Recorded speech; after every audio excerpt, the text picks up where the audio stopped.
जय श्री राम दोस्तों आज हम बात करेंगे शिव जी के नंदी की। शिव की मूर्ति के सामने या उनके मंदिर के बाहर शिव के वाहन नंदी की मूर्ति स्थापित होती है।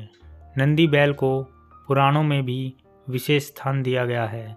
नंदी भगवान शिव का केवल एक वाहन ही नहीं बल्कि उनके परम भक्त होने के साथ साथ उनके साथी, उनके गणों में सबसे ऊपर और उनके मित्र भी हैं।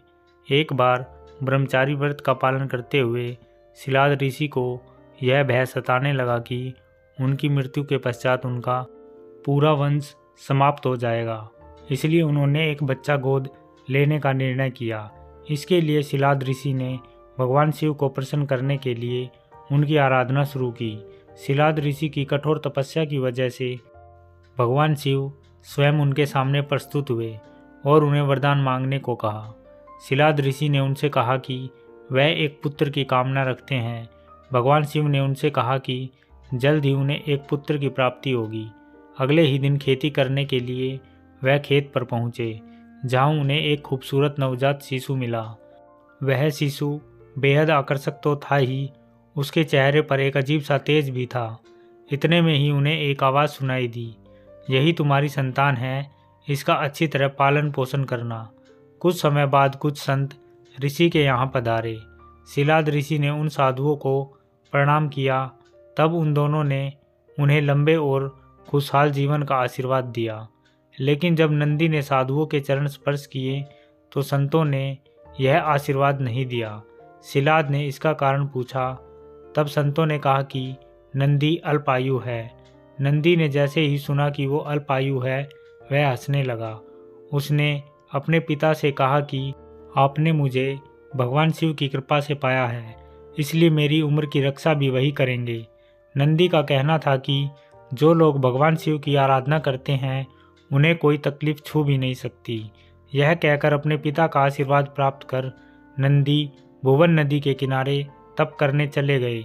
नंदी का तप इतना कठोर, आस्था इतनी प्रबल और ध्यान इतना मजबूत था कि शिव को प्रकट होने में ज़्यादा समय नहीं लगा।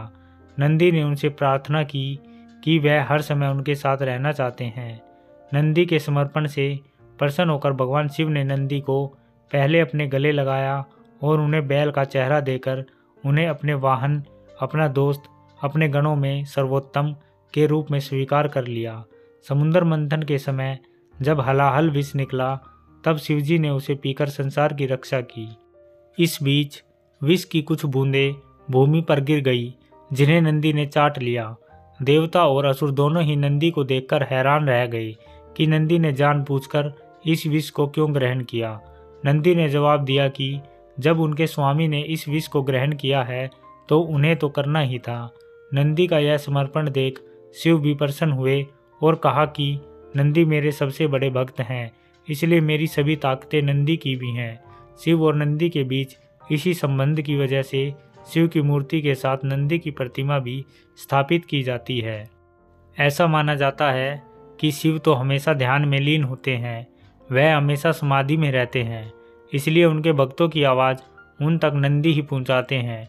नंदी के कान में की गई प्रार्थना नंदी की अपने स्वामी से प्रार्थना बन जाती है और वह शिव को इसे पूरा करने के लिए कहते हैं। नंदी की प्रार्थना शिव कभी अनसुनी नहीं करते, इसलिए वह जल्दी पूरी हो जाती है।